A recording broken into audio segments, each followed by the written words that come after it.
get back to you as soon as possible. And I think email आता है at the bottom of the screen. अगले caller की तरफ चलते हैं. हेलो. अस्सलाम वालेकुम जी. जी वालेकुम अस्सलाम. मैं अपने हस्बैंड को स्पोर्ट्स वीज़े के लिए बुलाना चाहती हूँ, तो मैं काम नहीं करती, मुझे हेल्थ की प्रॉब्लम है और मुझे अब पर्सनल इंडिपेंडेंट पेमेंट शुरू हुआ है. ये कौन सा बेनिफिट है? क्या मैं इस पे बुला सकती हूँ स्पोर्ट्स वीज़े को? थैंक यू जी. देखें, पहली बात तो ये है कि if I am not wrong, जो उन्होंने डिसेबिलिटी अलाउंस और लिविंग जो होते हैं, इनका नया नाम ये कर दिया है. तो अगर आपको अलाउंस मिल रहा है तो मुझे आप अगर बाद में अपना उसके जो आपको अवार्ड सर्टिफिकेट आता है, वो एक स्टेटमेंट आती है, वो भेज दें ईमेल पे स्कैन करके, तो मैं वो चेक करके आपको बता दूंगा. अगर आप एग्जामिशन के अंदर आते हैं तो बिल्कुल आपको फिर 18,600 शो करने की ज़रूरत नहीं है बेस्ड ऑन दी अवार्ड.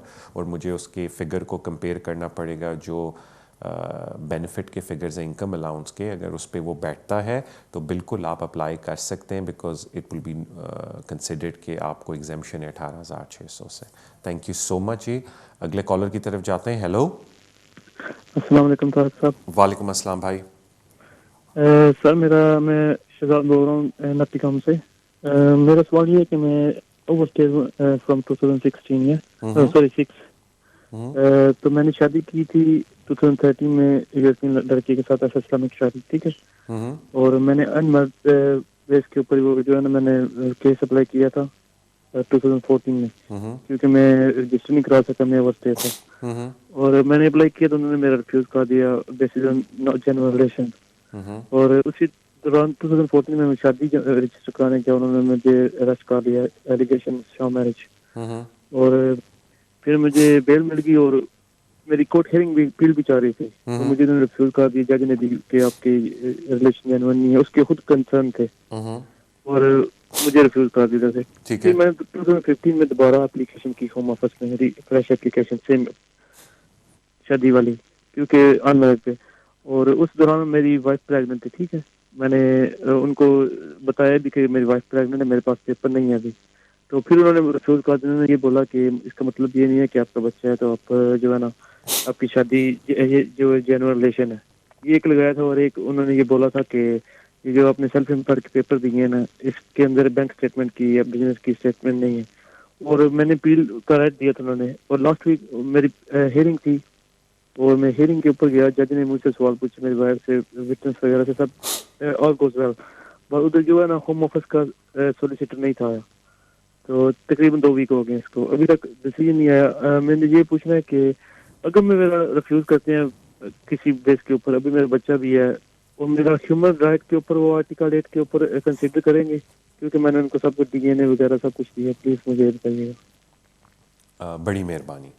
देखिए, आपका सिर्फ इतना सा सवाल था कि ह्यूमन राइट पे कंसिडर करेंगे या नहीं, क्योंकि एक नया कानून कोर्ट में आया है जिसमें एक ये बोला गया है कि जो यूरोपियन यूनियन वाले केसेस होते हैं, इनमें आप डिस्कस करेंगे यूरोपियन यूनियन की बातें, यानी कि एक्सटेंडेड फैमिली मेंबर रेगुलेशन 8, उसके ऊपर आप अपील करेंगे.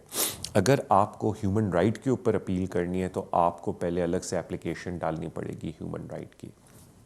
अब जहाँ तक बात आती है आपके केस की, देखिए, मुझे नहीं पता कि पीछे क्या बैकग्राउंड था, जज के कंसर्न्स थे, बिकॉज मे बी इनकन्सिस्टेंट जवाब आपने दिए कोर्ट के अंदर. इस दफ़ा आपने कैसी परफॉर्मेंस दी किसी को पता नहीं. पहले आप डिसीजन आने दें और उसके बाद डिसीजन लें कि आगे आपको क्या करना चाहिए. लेकिन अगर आप यूरोपियन रेगुलेशन वाली लाइन पे चल रहे हैं तो फिर आर्टिकल 8 इधर है, आपको उधर से निकल के ह्यूमन राइट यानी कि आर्टिकल 8 पे जाना पड़ेगा. लेकिन वो जो यूरोपियन यूनियन वाली लाइन है वो बेहतर है रोड आपके लिए. और अब तो आपका बच्चा भी है, तो जहाँ तक बात है जेन्युइन रिलेशनशिप की, ये भी बड़ा मैटर करता है कि आपका बच्चा भी है. तो अगेन, क्योंकि मैं तो कोर्ट में प्रेजेंट नहीं था, I can only wish you the best. और वेट करें जब डिसीजन आए, बेस्ड ऑन द डिसीजन कि जज ने इस दफ़ा क्या ऑब्जर्वेशंस किए. अगर खुदा न खास्ता अभी दोबारा कोई इनकन्सिस्टेंट जवाब थे कोर्ट के अंदर, पहले उसको पढ़ें, फिर डिसाइड करें कि अगला स्टेप क्या लेना चाहिए. Thank you so much. अगले कॉलर की तरफ जाते हैं. हेलो. हेलो, अस्सलाम वालेकुम. जी वालेकुम अस्सलाम. जी, मेरा क्वेश्चन आपसे है. मैं और मेरे हस्बैंड जो हैं वो 2007 में आए थे यूके, और हस्बैंड आए थे HSMP पे.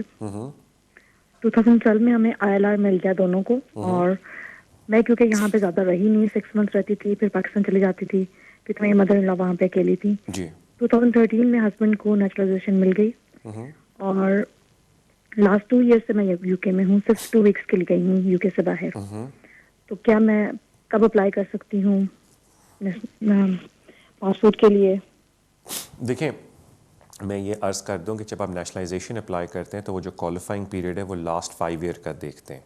तो अगर आप अभी अप्लाई करेंगी तो वो 2011 से लेके 16 तक का देखेंगे।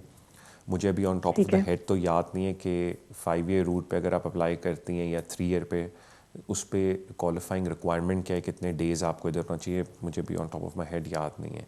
तो जितने दिन अगर आप बाहर हैं उसको कंपेयर करें जो वो एग्जामिशन देते हैं, अगर आप उस पीरियड के अंदर हैं तो बिल्कुल वो क्वालिफाइंग पीरियड पे इशू रेज़ नहीं करेंगे। प्लस जो उनकी पॉलिसी गाइडेंस उसमें ये भी लिखा है कि क्वालिफाइंग पीरियड थोड़ा सा ऊपर है तो हम ये भी कंसिडर करेंगे कि इन वजूहात की वजह से आप बाहर हैं इतना सा, और उसमें ऑफ कोर्स मेडिकल इलनेस वगैरह है। तो विद ड्यू रिस्पेक्ट अगर आप कांटेक्ट करके मुझे डेट्स एग्जैक्टली 5 साल की भेजने कितना अर्सा आप बाहर थे, तो मुझे क्योंकि अभी फिगर याद नहीं क्वालिफाइंग पीरियड का, वन कैन चेक और आपको बता सकते हैं कि आप उस टाइम फ्रेम के अंदर बैठते हैं या नहीं बैठते हैं। Wish you all the best with that. अगले कॉलर की तरफ जाते हैं। Hello hello hello. जी अस्सलाम वालेकुम। वालेकुम सलाम सर। जी अपना सवाल पूछिए। हाँ जी सर, मैं एक्चुअली हेलो। जी जी मैं आपकी आवाज़ सुन रहा हूँ। आप टीवी पे मेरी आवाज़ ना सुने, फ़ोन पे सवाल पूछ रहे हो फिर टीवी पे ओके जवाब जी, सुन ओके रहे हैं। Sorry sir. हाँ जी, हाँ जी, वालेकुम सलाम सर। मैं साउथाल से बोल रहा हूँ। जी मैं सर ये पूछना चाहता था, मेरा बेटा है 5 ईयर ओल्ड। ओके जी, सॉरी सर। मैं पूछना चाहता था, मेरा बच्चा है जी 5 साल का और गुड़िया है मेरी 3 साल की। तो मैं ये पूछना चाहता था, क्या हम ये लॉ 7 ईयर का है या चेंज हो गया या होने वाला है, क्या है सर? मैं ओके, इसको बारे में थोड़ी जानकारी चाहता था। बड़ी मेहरबानी, और हाँ जी, बड़ी मेहरबानी। देखें, जहाँ थैंक यू तक सर। बात 7 साल के कानून की है वो अभी भी है। आगे चेंज होता है या नहीं वो कोई कुछ नहीं कह सकता, लेकिन मुझे इतना पता है कि इस कानून में कोई ना कोई इवेंचुअली तब्दीली आएगी। बिकॉज होम ऑफिस ये देखते हैं कि जिस कानून में बहुत मार खा रहे हो बाद में चेंज कर देते हैं। लेकिन जो 7 साल का कानून है उसमें यह है कि बच्चे को यहाँ 7 साल हो जाएं and it is unreasonable for the child, ये भी आपको प्रूव करना है कि वो अपनी होम कंट्री में नहीं जा सकता या लंदन नहीं छोड़ सकता, यूके मेरा मतलब है। अब जहाँ तक बात आती है जो लोग कहते हैं कि जी हम उसके अलावा भी अप्लाई कर सकते हैं, देखिए एक चीज़ होती है जिसको हम सेक्शन 55 बोलते हैं, जो कहता है कि कोई भी डिसीजन देना चाहिए बच्चे के बेस्ट इंटरेस्ट में होना चाहिए। तो खुदा न खास्ता ऐसे बच्चे जिनको लर्निंग डिफ़िकल्टीज़ हैं या वो कोई स्पेशल नीड स्कूल के अंदर हैं, तो उनको तो 7 साल भी ज़रूरत नहीं है वेट करने की, वो अंडर सेक्शन 55 पहले भी अप्लाई कर सकते हैं। तो वो सारा केस बाय केस मैटर करता है। तो कहने का मतलब अगर आपने पहले अप्लाई करना है तो आप in the best interest of child section 55 safeguarding of children उसे कहते हैं, वेलफेयर ऑफ चिल्ड्रन, उस पर भी अप्लाई कर सकते हैं। बट बड़े कंपेलिंग सर्कमस्टांसेस होने चाहिए केस में, यानी कि खुदा न खास्ता बच्चे को कोई प्रॉब्लम है, वो स्पेशल नीड स्कूल जाता है, कोई डिसेबिलिटी है जिसकी वजह से आपको पता है कि इसकी ये जो देखभाल है ये थ्रू आउट इसकी ज़िंदगी रहेगी, तो फिर you don't have to wait for 7 years. Otherwise 7 years and आपको ये भी प्रूव करना है कि why would it be unreasonable for the child to leave the United Kingdom. Thank you for your call. अगले कॉलर की तरफ जाते हैं। हेलो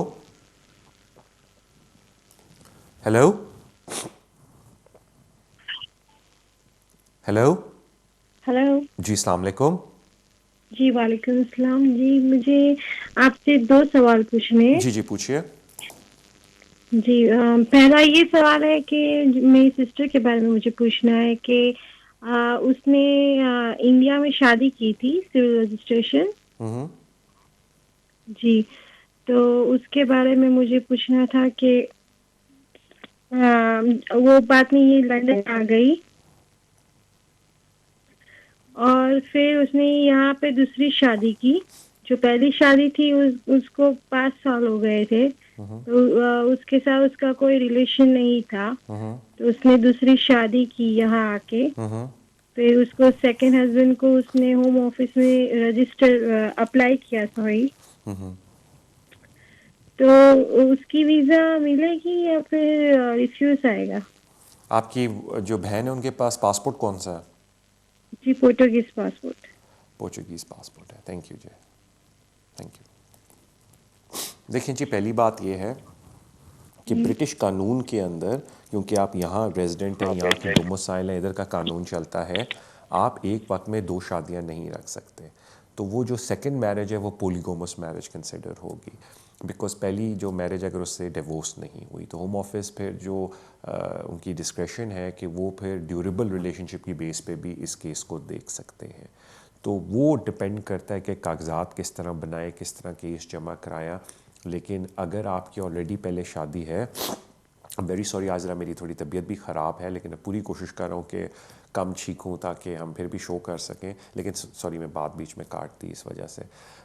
अर्ज़ मेरा यही है कि अगर आपने पहले शादी की है, इस मुल्क का कानून है दूसरी शादी को वो रिकग्नाइज़ नहीं करते जब तक पहली शादी से आपकी डिवोर्स ना हो जाए।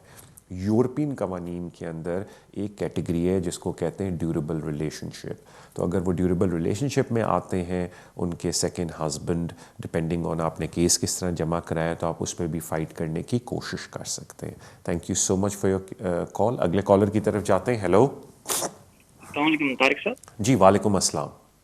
सर मैं ब्रिटिश नेशनल हूँ और मेरी वाइफ भी, और हम दोनों जो हैं अपने वालिदैन को बुलाना चाहते हैं। मेरी वाइफ अपने वालिदैन को बुलाना चाहती है, और मेरी सैलरी जो है 60+ है, और वाइफ मेरी जो है हाउस वाइफ है, वो काम नहीं करती।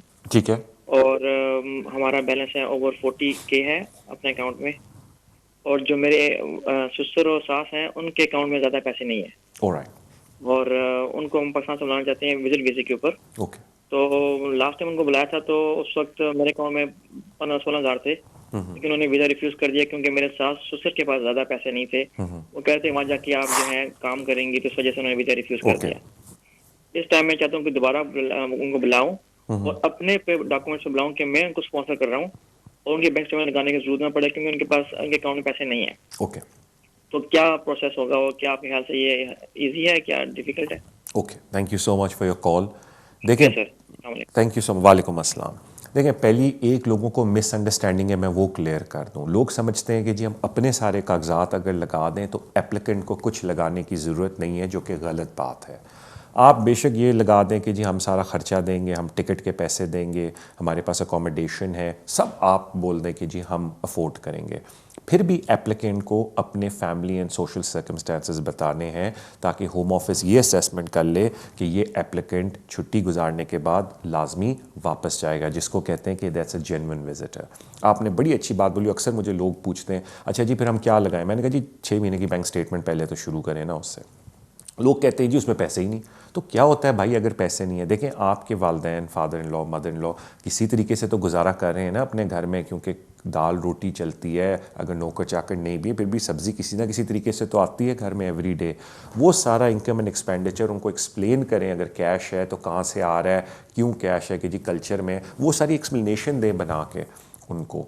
तो मैं उम्मीद करता हूँ कि उससे केस थोड़ा बेहतर हो जाएगा। लेकिन उसका ये मतलब नहीं कि अगर ज़ीरो बैलेंस है तो जी कुछ लगाना नहीं। आप लगाएं, ज़ीरो बैलेंस है तो एक्सप्लेन करें क्यों ज़ीरो बैलेंस है।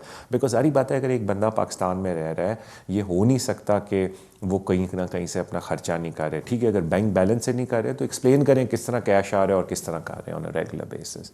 मुझे बताया जा रहा है कि ब्रेक का टाइम हुआ है। Thank you so much. I will see you on the other end of the break.